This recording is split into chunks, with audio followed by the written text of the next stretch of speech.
화목이 얼마나 중요한가 하는 것을 역설적으로 교훈해 주고 있습니다.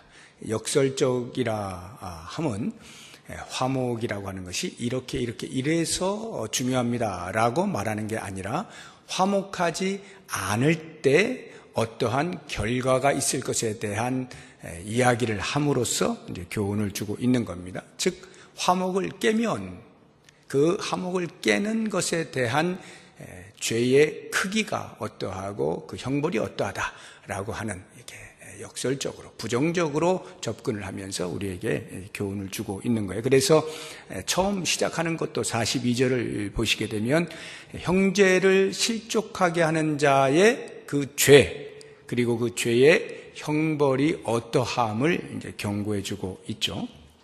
42절을 한번 보시게 되면 또 누구든지 나를 믿는 이 작은 자들 중 하나라도 이렇게 할 때 나를 믿는 이 작은 자들이 누구냐? 공동체 안에서 기본적으로 약자들 또는 초신자들 이제 막 믿음을 시작한 사람들 또는 또 다른 복음서하고 이렇게 연결해서 보면 어린 아이들도 해당이 되는 것이고요.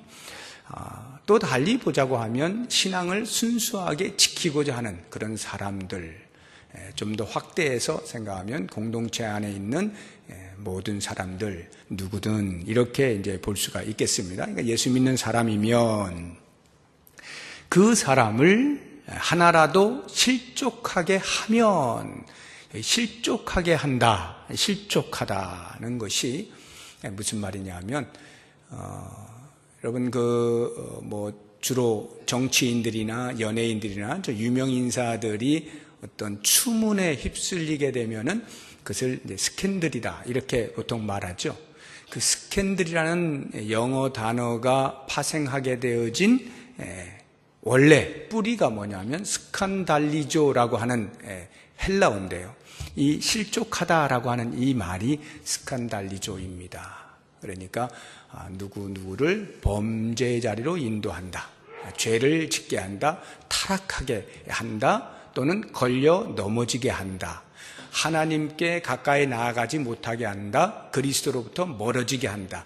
이것이 전부 실족하다라고 하는 스칸달리조라고 하는 단어의 뜻입니다.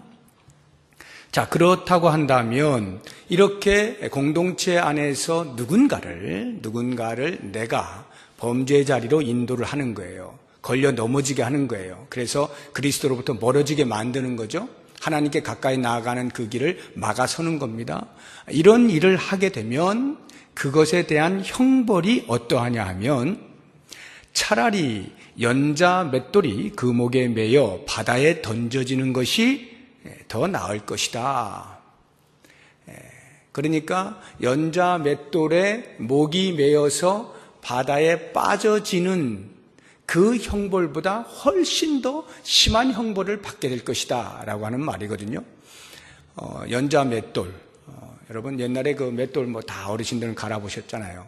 저도 기억이 나는데 주로 집에서 하는 건 한 요만한 그 맷돌 2개를 놓고 이렇게 손으로 갈아서 콩도 갈고 이렇게 하지 않습니까? 근데 이 연자 맷돌은 훨씬 큰 거예요. 기본적으로 지름이 1.5m에서 2m 정도 되는 굉장히 큰 겁니다. 그러니까 그 돌의 무게도 1톤이 넘는 사람 힘으로는 돌리기 힘들고 주로 짐승을 이용해서 이렇게 돌리는 그런 큰 맷돌이 연자 맷돌인데요. 이 연자 맷돌을 목에다가 맵니다. 그리고 바다에 빠지면 어떻게 될까요?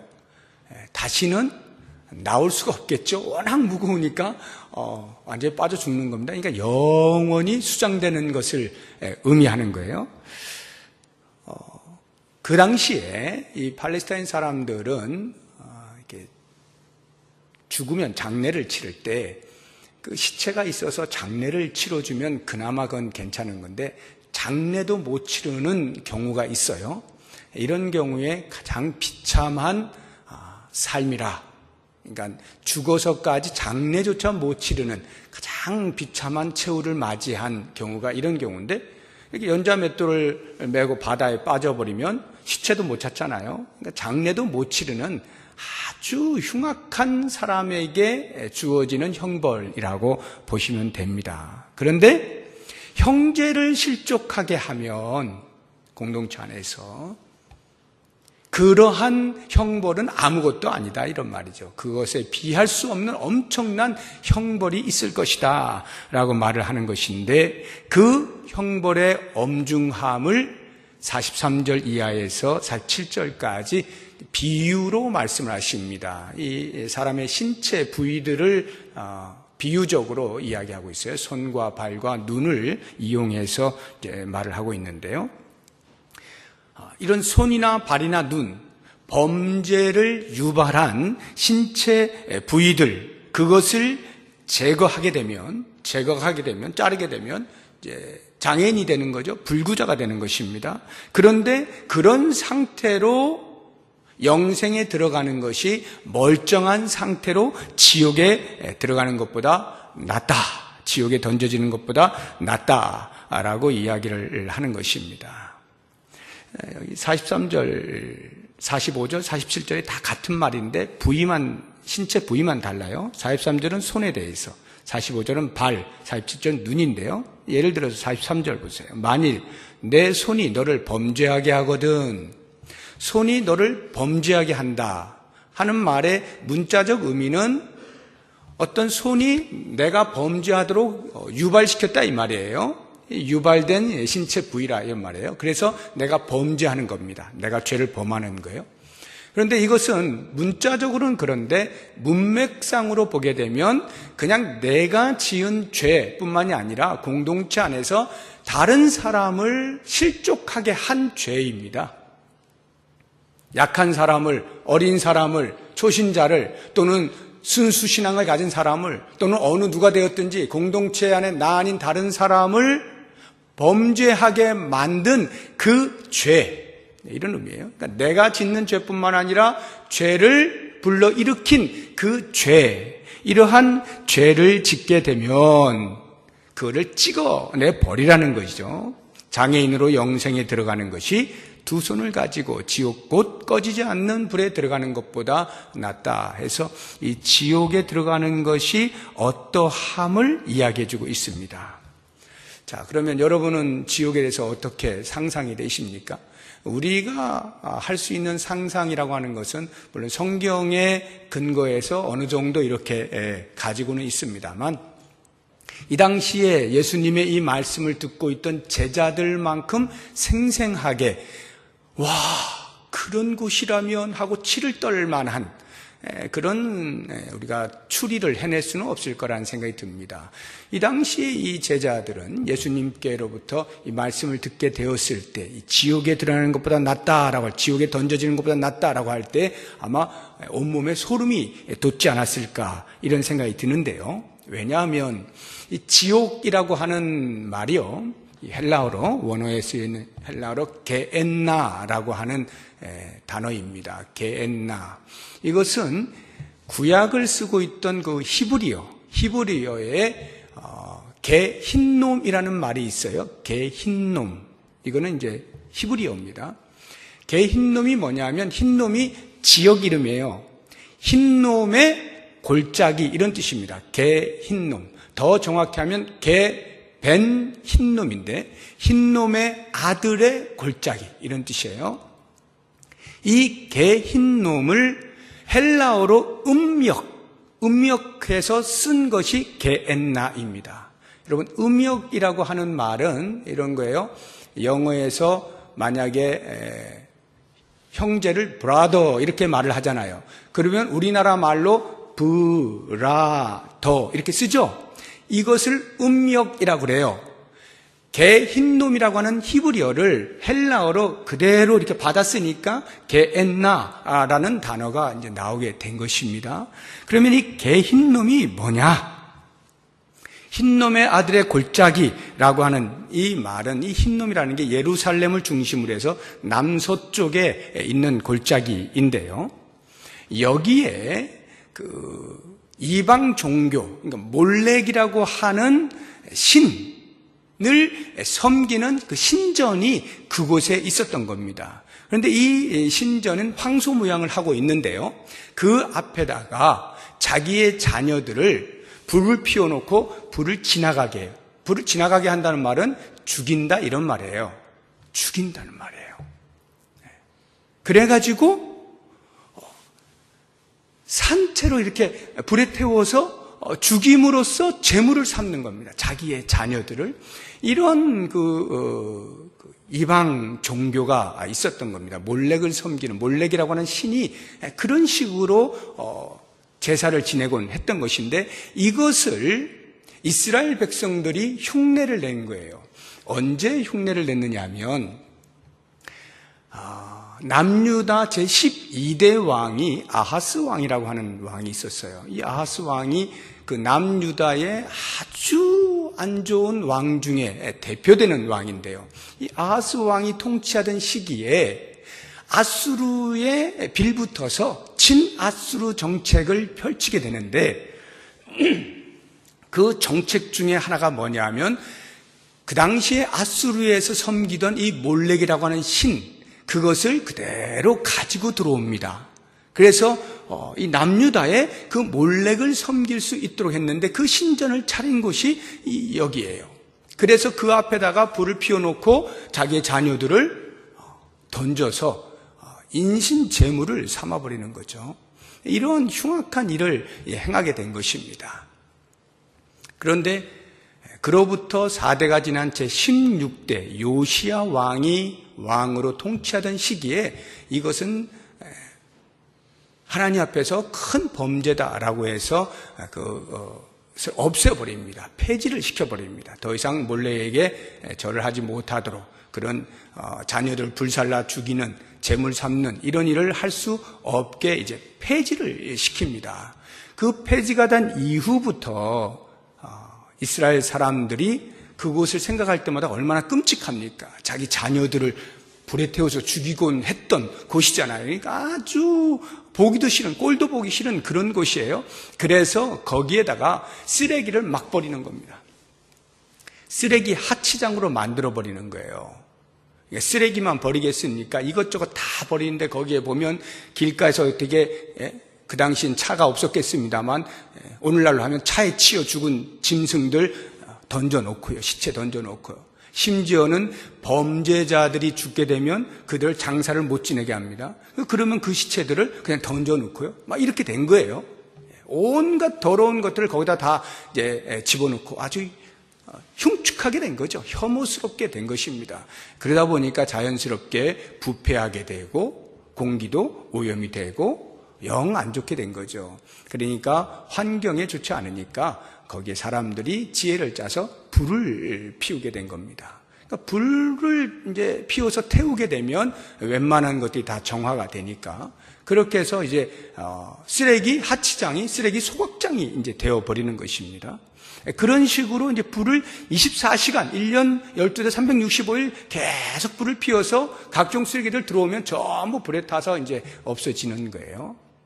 그러한 그 흰놈, 겟나, 이것을 지옥이라고 표현한 것은 그러한 모습을 그 당시에 이것이 지옥이겠다 라고 생각하게 할 만큼 그렇게 아주 처참한 거예요.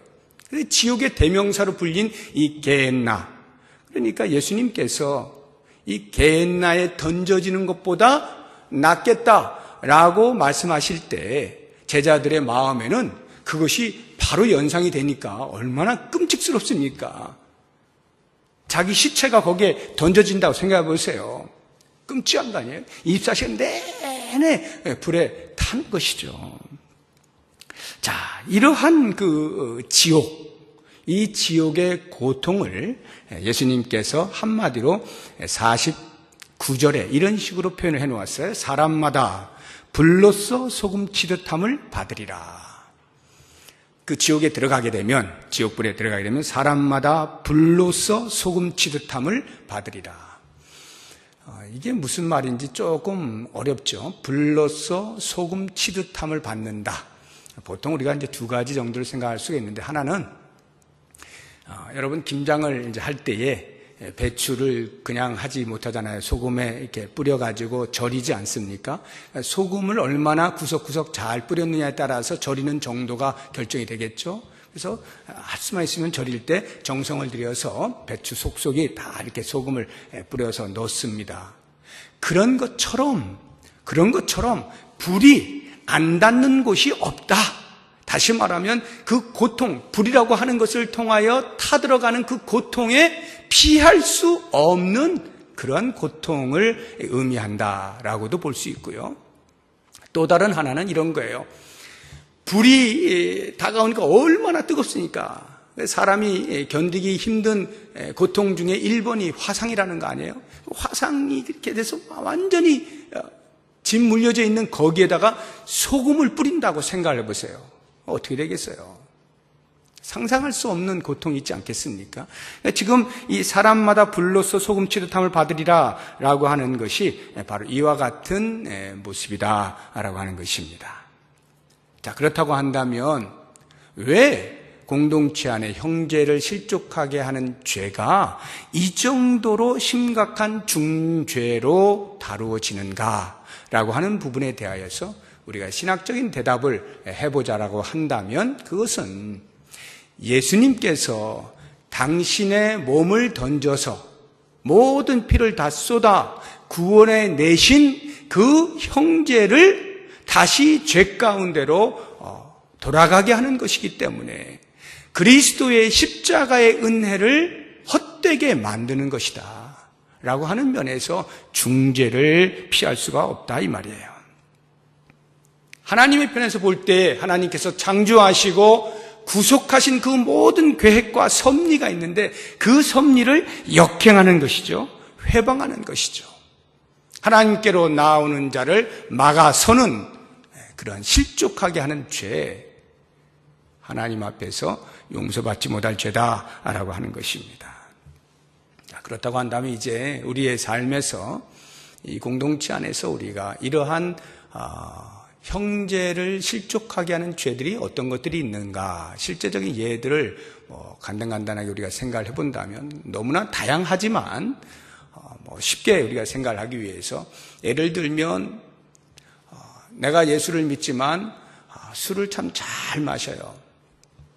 알코올로부터 해방되지 못하고 늘 이렇게 해서 또 그것으로 실수도 하고 이런 일들을 한다라고 가정을 할 때에 그것을 대놓고 사람들에게 말은 못하지만 어떻게 교제하다가 좀 친해진 사람들이 있으면 그 친해진 사람과 더불어서 같이 나 혼자 그러지 않고 같이 이야기해서 술잔을 기울이다가 함께 실수를 한다라고 가정을 한다면 이런 것들이 형제를 실족하게 하는 것이 되는 것입니다. 오늘날에는 우상의 음식이 별로 없습니다만 고린도 교회 우리가 살펴볼 때에도 있지 않았습니까? 우상에게 내놓았던 그 음식을 먹는 것으로 인하여서 마음이 약한 자와 이런 것들이 있었잖아요.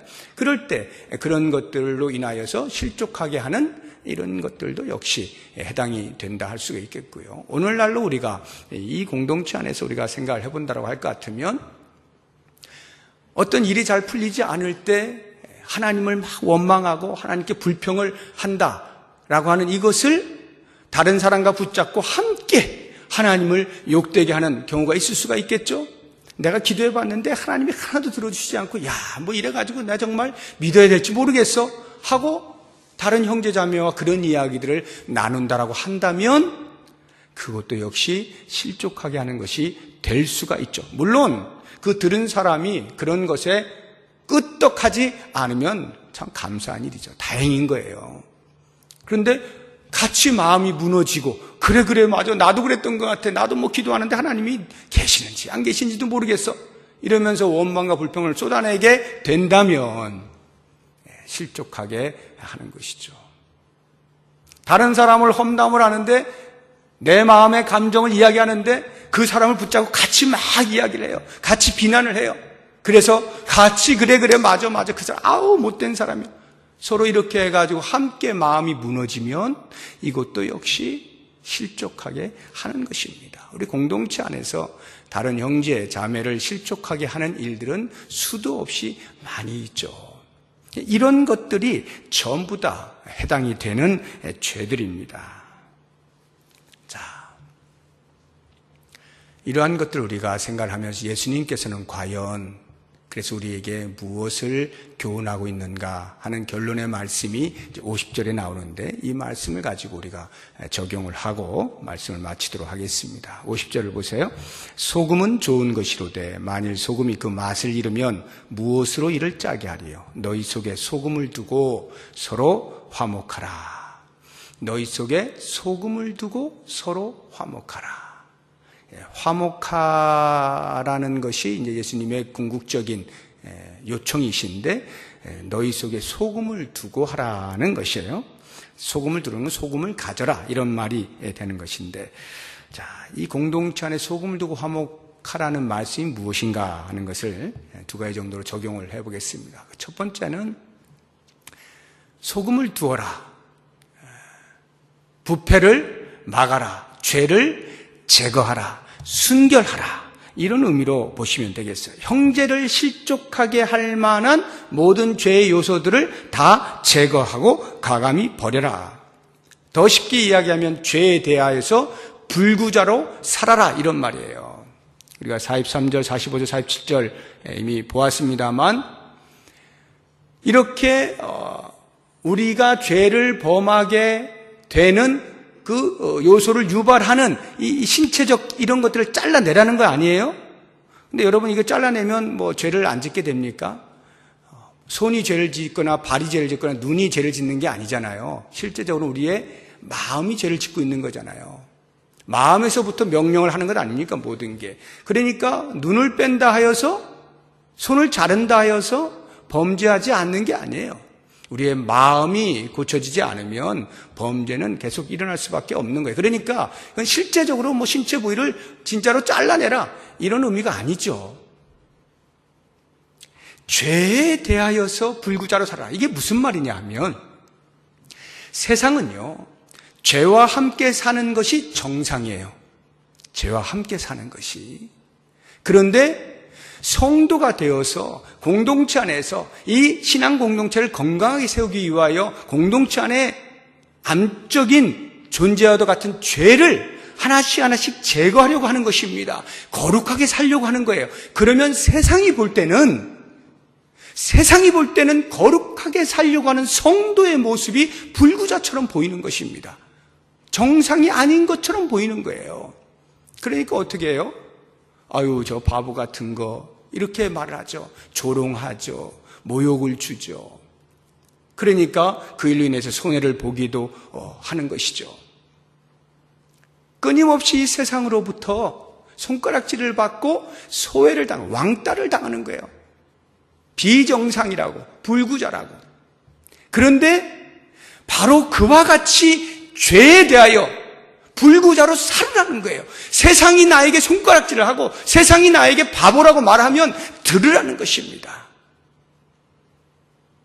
거룩하게 살고자 할 때, 세상의 어떤 풍조에 휩쓸리지 아니하고 거슬러 살려고 할 때, 세상에 있는 것들을 끊어내고자 할 때, 나에게 들려오는 그러한 소리들, 나에게 입혀지는 피해들, 그것들을 감당하라는 거예요. 불구자로 살라는 것입니다. 죄를 멀리하면서 살아라. 사도 바울은 이 부분에 대하여서 예수님보다 한 걸음 더 나아가서 훨씬 강하게 이야기를 합니다. 뭐라고 이야기하는지 로마서 6장 한번 보겠습니다. 로마서 6장 1절 2절 같이 읽어봅니다. 그런즉 우리가 무슨 말을 하리요? 은혜를 더하게 하려고 죄에 거하겠느냐? 그럴 수 없느니라. 죄에 대하여 죽은 우리가 어찌 그 가운데 더 살리요? 예수님께서는 우리로 하여금 죄에 대하여 불구자로 살라, 이렇게 말씀하시는데, 사도 바울은 한 걸음 더 나가서 우리는 죄에 대하여 죽은 자요, 이런 말이에요. 죄에 대하여 죽은 자니 어찌 그 가운데 살 수 있겠느냐? 죄에 대해서 죽은 자로 살라라고 말씀을 하고 있습니다. 죄를 멀리하라는 거죠. 공동체의 화목을 이루는 일에 있어서 1차적인 것이 공동체 안에 있는 죄를 제거하는 겁니다. 정결하게 하는 거예요. 거룩을 유지하는 거예요. 그리고 나서 그 다음 소금이 만일 그 맛을 잃으면 무엇으로 짜게 하겠는가? 너희 속에 소금을 두고 서로 화목하라. 소금의 맛을 내라는 거죠. 소금이 맛을 내려면 녹아져야 되죠. 자기가 녹아짐으로써 공동체 안에서 내 자신이 수고를 하고 내 자신이 희생을 함으로써 내가 녹아짐으로써 화목이라고 하는 맛을 내라 하는 것 아니겠습니까? 공동체가 화목하기 위하여서는 내가 먼저 녹아지는 일이 필요해요. 내가 없어지는 일이 필요합니다. 내가 세워지게 되면 화목은 일어나지 않더라고요. 내가 세워지는 한은 화목이 없어요. 끝까지 대립이 있고 분열이 있고 다툼이 있고 악유가 있을 수밖에 없어요. 내가 녹아지면, 내가 희생되기로 작정을 하면, 내가 내 몫에 대인 십자가를 지기로 하면 그때로부터 화목이 시작이 되더라고요. 그런 면에서 우리 공동체가 소금을 두고 화목하게 요청하시는 예수님의 음성을 듣고 그러한 공동체로 만들어 가고자 한다면 다른 그 누구보다도 먼저 내가 그렇게 내 몫에 대인 십자가를 지고 그리스도께서 당신의 몸을 희생하여서 십자가에서의 대속의 은혜로 온 인류를 구원하신 것처럼 내 십자가를 지고 묵묵히 걸어갈 때 그 공동체 안에 화목이 일어나게 되고 그것이 어느 한 사람의 노력보다도 한 사람 한 사람 각자가 서로에 대하여 이러한 녹아지는 일을 할 때 화목의 맛을 낼 수 있다는 것을 기억하시면서 오늘 이 말씀 앞에 나 자신을 먼저 살피고 우리 교회가, 우리 공동체가 이러한 아름다운 화목을 이루어낼 수 있는 공동체가 될 수 있게 달라고 기도하시면서 그 아름다운 미래를 함께 목도할 수 있기를 주의 이름으로 축복합니다. 기도하겠습니다.